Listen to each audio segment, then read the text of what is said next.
Yes, yes, I want to do it. During the wedding cake cutting ceremony, a woman from the groom's workplace barged in. Stop it. This is our first joint task as a married couple. Faced with this unexpected event, I, the bride, tried to stop her with my body. Now, let's just have fun freely. The groom, my husband, was strangely calm, watching how things unfolded. You're kidding, right? Impossible. To my murmuring, that woman barked.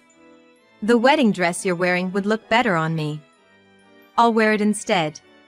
So, you want to be the bride? In that case, I'll grant your wish. I took off my dress and left the venue. I won't look back. You better not underestimate the dog waiting back home. You'll be the ones regretting it. My name is Jenny, I'm 32 years old. My husband is Sean. We were colleagues at work, working in different departments on the same floor. He proposed to me on our first anniversary of living together.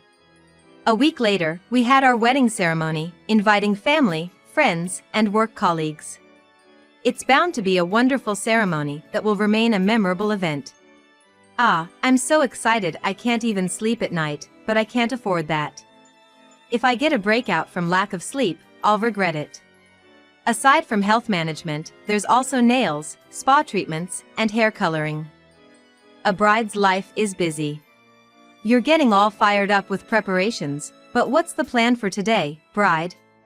The one asking was Sean, my soon-to-be husband. I'm going to the beauty salon today. For hair and makeup? Yes, it's the final rehearsal. You look like a different person with makeup on. That's rude, what do you mean? I hardly see you all dolled up. You say that, so I started putting on makeup a bit more. I pouted my lips. It's the truth, so it can't be helped. I don't usually wear much makeup. The reason is that my skin is sensitive and breaks out from cosmetics.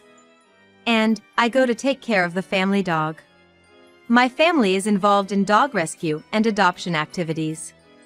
We have quite a few, so the whole family helps out with their care.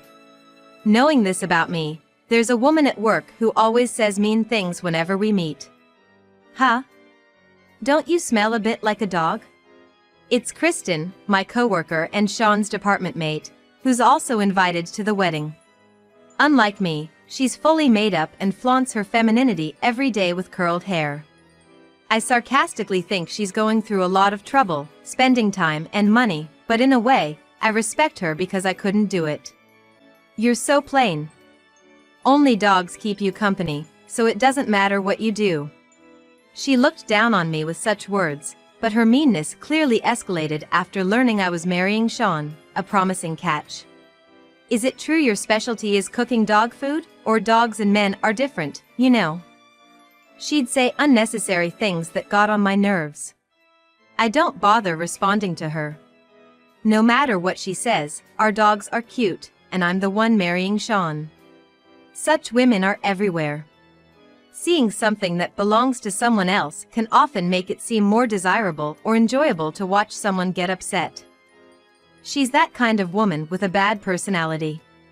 However, I do think Sean, my future husband, could pay a little attention to this. It's not like he doesn't know I'm being treated badly. She's a colleague, and our desks are close, so I can't really say anything harsh to her. But I've been badmouthed by her a lot. I didn't even want to invite her to the wedding. Don't say that. She's probably just jealous of you. Maybe. I decided not to sweat the small stuff and to look forward to the wedding. The night before the wedding, Sean went out to a drinking party. His friends were throwing a pre-wedding celebration. I sent him off with a, "Don't drink too much," but I was a bit worried since he likes alcohol. I decided to go back to my parents' house for the night, spending my last night as a single woman with my parents and our dogs. The Chihuahua, assigned to carry the wedding rings as the ring dog, for some reason didn't want to leave my side. It must be sad that Jenny is getting married. My father said, and my mother joked. That's you who's sad. I'll come to take care of the dogs just like before. No, that would be unfair to Sean. Right, he's not too fond of them.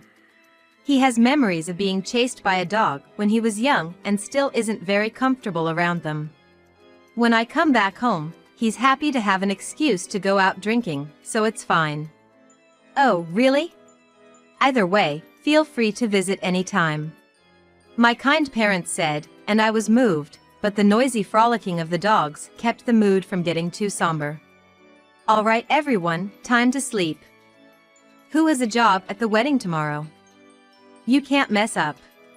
After my mother said that, the dogs, knowing or not, returned to their cages. I need to get home and sleep early since I have preparations from the morning. It would be terrible to oversleep. I called Sean because I was worried about him. Jenny? What's up? I was worried you might drink too much. Huh? No way. Is something wrong? You sound flustered. No. Nothing's wrong? Okay then. I'm about to head home. I'll be heading back too. No. I'll be a bit longer. My buddies are holding me back. Just don't overdo it. Got it. His attitude seemed a bit odd, but at least he didn't seem to be drinking too much. I told the sleeping dogs. Take care of things tomorrow. And left my parents' house. On the day of the wedding, the Chihuahua, dressed in a suit with a bow tie, made its entrance. The crowd cheered, and without getting frightened, it walked proudly carrying the basket with the wedding rings.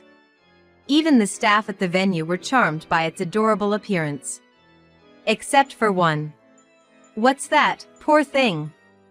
It's terrible to force such a small dog to do tricks. In a loud voice that reached everyone, that colleague of mine said so. I picked up the Chihuahua and showed everyone its proud face after delivering the rings. A big cheer rose once again. That woman, she could have held back just for today. Despite the disappointment, I regained my composure, exchanged rings, vowed eternal love, and the ceremony ended successfully. The scene shifts to the reception, where I am getting ready to enter, keeping my dress the same but changing my accessories and makeup. Unlike the busy bride, the groom is just sitting on the sofa, relaxing. And then, I notice he's quite relaxed. He's holding a glass. Hey, what are you drinking? Champagne. Alcohol? You're kidding, right? I was astonished. We're about to make our entrance. Then, a staff member said, it's not uncommon, grooms get nervous too. I have to give a speech at the end of the reception, so I'm drinking to loosen up a bit. It sounded like an excuse to drink. Don't get too carried away with the drinking. I know. We entered the reception arm in arm, bathed in light and applause. Kristen, as expected, couldn't keep herself from making a remark. Getting a professional to do your hair and makeup does make you look a bit better. I continued walking with a smile, pretending not to hear. She didn't seem to care even as people at the same table scolded her. Standing up to get into photos, raising cheers ostentatiously, she was making herself conspicuous. Troublesome, isn't it? I murmured, to which Sean walking next to me said. She's like that, but she means no harm. What? No, you'd understand if you worked with her. Really? All I can feel from her is malice. The reception program went on as scheduled. After the toast was done, a big cake made its appearance. It's time for the cake cutting. As we were prompted by the staff to stand in front of the cake, Kristen's shrill voice was heard. Yes, I want to do it. There she was, standing up and waving her hands. It looked like drunken nonsense, but we couldn't just ignore it, and I frowned. It's supposed to be the couple's first joint task, cutting the cake. What is she even talking about? She ignored the staff's attempts to stop her and came forward to the stage, giggling. Move over. Suddenly, she turned serious and commanded me. Stop joking. It's not possible. Why not? It's fine. You understand this is for the cake cutting, right? I know, how stingy. Excuse me? I wanted help, but my husband was just giggling beside me. Are these two drunk? I'm telling you to move. Go back to your seat. Just because you did your makeup and put on a dress, don't get so full of yourself. I'm not. I'm saying you're being a nuisance. What? Acting all high and mighty towards me. Finally, Sean intervened in our nonsensical exchange. Now, both of you, let's get along. I don't mind doing it multiple times. What? So, Jenny and Kristen, both of you can do it. What are you saying? If both of you do it, that solves the problem. Even though he's drunk, I can't believe he's saying such things. I'm beyond angry, just astonished. That's impossible. It's our wedding, let's just have fun freely. Absolutely not. Alright, that's too bad. Then, I'll do it with her. Saying that, my husband grabbed the cake-cutting knife with that woman. What? Before I could stop them, the wedding cake was cut in half. Unbelievable. As I stood there dumbfounded.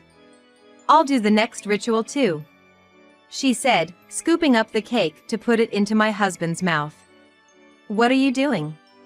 What do you mean? After the cake cutting comes the first bite, right? Here, Sean, open wide. There's a limit to joking. Sean, you're ridiculous. The worst. Why are you so angry? It's just a performance, obviously. Exactly, she doesn't get jokes at all. Sensing the tense atmosphere, the staff took her arm and led her back to her seat. The MC, quick on his feet, announced. That was a playful act by close colleagues.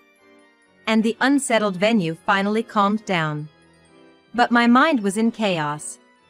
To think that my once-in-a-lifetime cake cutting was stolen by that woman. I struggled to hold back tears until the dress change. This is too much. I went back to the dressing room and confronted my husband. Why are you messing around with her? This ruins everything. It's not something to get so angry about, is it? How can you be so calm? Don't you realize what you've done is terrible? I thought it was quite a funny act. Of all people, her. Don't talk bad about a colleague. What? After everything I've been through. Then, breaking free from the staff trying to stop her, that woman entered the dressing room. I knew you two were fighting. What are you doing here? Your face looks terrible. Whose fault do you think that is? You can't continue the reception with such a wrecked face. I'll take over for you. What? Besides, a couple that fights over something like this won't last. Trembling with anger, I told her. If you cause any more trouble, leave right now. Then she retorted. Who should leave? You. I'm offering to take your place. The situation was chaotic. Even in such a situation, my husband seemed oddly pleased, looking back and forth between me and her with a vulgar look. Come on, both of you, get along, it's troublesome. Sean. Be serious and get angry. Just then, the costume staff came in. It's time for the re-entrance, please change into this. Presenting a light blue colored dress in front of me. Right, it's in the middle of the reception. With that face, you can't possibly do a dress change. Enough. There's no time. Ignoring my words, she stared intently at the dress and blurted out something unbelievable. What? Sean, what do you think? Well, I think it suits her. See, I told you. I'll wear it. I reached my limit, something snapped inside my head. I took a deep breath and said to them. Then, please go ahead. What? I'm giving up the role of the bride to her. What? Caught off guard by my words, both of their faces froze, and their eyes widened. Just one thing, though. We can't have the guests confused, so please make sure the reception proceeds according to the program. That's all I ask, promise me that. Thinking I had given in, she returned with a smile. Okay, leave it to me. But remember, it was your idea to switch brides. Make sure you don't regret this. Understood. I'll say goodbye to my parents and then I'm leaving. I felt terrible for the inconvenience caused to the venue staff. It's uncertain how far the excuse of it being a performance will hold, but given the situation, there's nothing else to be done. It's frustrating not to wear the colored dress I had chosen after so many fittings, but I've completely lost the desire to stand by my husband. I quickly gathered my belongings and left the dressing room. Don't worry, I'll make it the best reception ever. I heard her laughter but didn't look back. Not feeling like returning home, I went to my parents' house where my dogs are. Somehow, they seemed to understand I was feeling down and came to comfort me. As I was about to bury my face into the fluffy back of one of them, the thick foundation and stiffly sprayed hair bothered me, so I decided to take a bath. After washing off the makeup and changing into my casual clothes, I looked at myself in the mirror. I felt as if I had awakened. Now, perhaps it's time to start thinking about my next move. I heard my smartphone ringing from afar. I knew who it was without checking. Hello? Ah. Jenny. I'm so glad you picked up. My husband sounded frantic, but I was calm. What's up? Isn't the reception about to wrap up? Just come back, please. What are you talking about? The bride has been switched, remember? It has to be you. I have absolutely no intention of going back there. The staff and the guests are really angry. What convenient things he's saying. Sigh. I let out a loud sigh, audible even over the phone. Come on, I'm begging you. If I apologize, will that be enough? I'm sorry for getting carried away and messing around. Then, the person on the other end of the phone changed. It was that woman who had taken over as the bride. Hey. What are you going to do about this? About what? It's all your fault. I have no idea what you're talking about. The dress is ruined, and the accessories are broken. I really don't understand what you're saying. Full of suspicions, I managed to suppress my laughter as I continued to speak. Just hurry up and come back. Aren't you the bride? I don't care about being the bride anymore. What? After you were so eager to take over, what happened? The reception is proceeding as promised, right? Kristen fell silent at my words. Where exactly are we in the program right now? It stopped. What? The reception hadn't moved forward at all since I left. We can't make the entrance.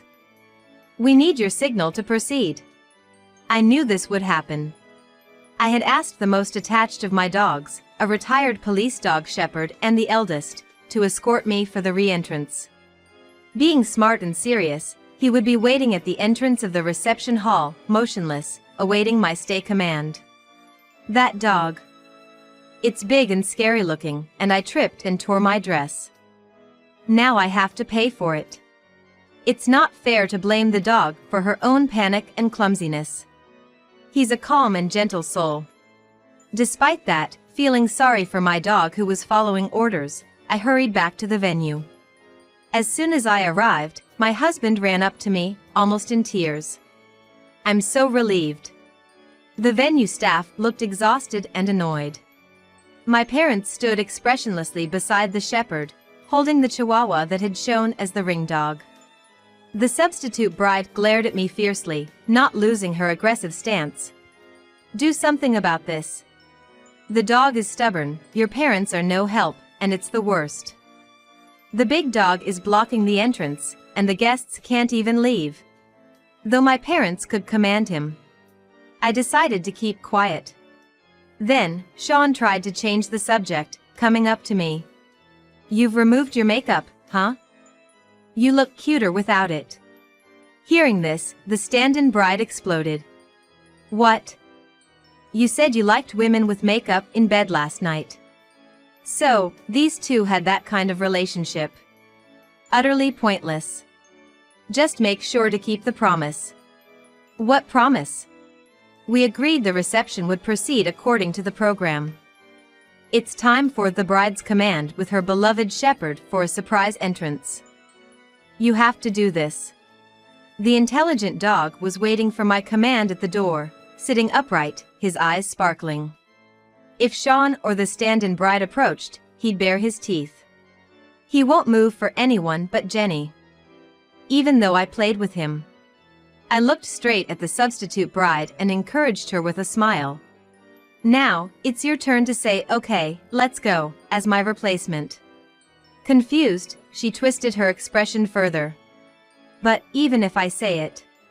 The venue staff's cold gazes, my useless husband flustered, and she, perhaps realizing the absurdity of her dirty dress, reluctantly muttered. I'm sorry. Since you've ruined the reception, you'll be responsible for paying for everything, including the dress and accessories. What? Of course. All right. So, do something about this dog. I'm returning the bride role to you. I don't want that kind of thing. I made it clear. What? I promised. I said I wouldn't regret it. I don't need anything given back to me. Not the bride or the husband. Jenny? Just wait a second. I shrugged off my husband's attempt to grab my arm. Don't touch me, you cheater. It's not like that, I was seduced and deceived. It was just a bit of fun before we got married. At that moment, the shepherd dashed forward. Since I hadn't given any command, it must have been one of my parents. No. Whoa. Both my husband and she were so startled that they flipped backward. Right then, the doors to the reception hall opened, exposing the two in their embarrassing state. We're quite behind schedule. What should we do? The MC couldn't hide his confusion. Facing the two still flipped over, I said, You heard the bride. Good luck, and I wish you happiness. What? I'll be leaving now. Take care. Feeling out of place in my bare-faced homewear, I decided to make a quick exit. I left the venue with my parents and our dogs. Though everyone invited to the wedding was aware of the extreme prank, no one blamed me. Still feeling guilty for having locked them in, my parents and I went to apologize to the guests. That's when I heard those two had registered their marriage right away. We had planned to submit our marriage registration after the ceremony, so it was no problem for me, and I had no regrets. I'll pay up quickly and have a lavish wedding. She seemed quite determined, but their inappropriate relationship and the disgraceful behavior at the reception became known at their company, resulting in both receiving disciplinary actions and eventually resigning. Unemployed and constantly arguing, they were even shunned by their relatives. As they say, when the money goes, the honey goes. And their breakup seemed inevitable. Encouraged by my parents, I returned home and spent peaceful, calm days taking care of our beloved dogs. At work, I received a lot of sympathy and affection from many people. I figured I might as well not think about marriage for a while. I like being makeup-free the best. Just like how my skin breaks out if the makeup doesn't suit me, forcing things can upset my heart. I decided to stay natural. Yet unexpectedly, a neighbor who shares the same walking route invited me to a barbecue and asked for my contact details, and a man I met at a dog adoption event asked me out. Suddenly, I felt a premonition of new encounters. They all love dogs, so we get along well, and they're all comfortable to be around. Choosing just one seems impossible.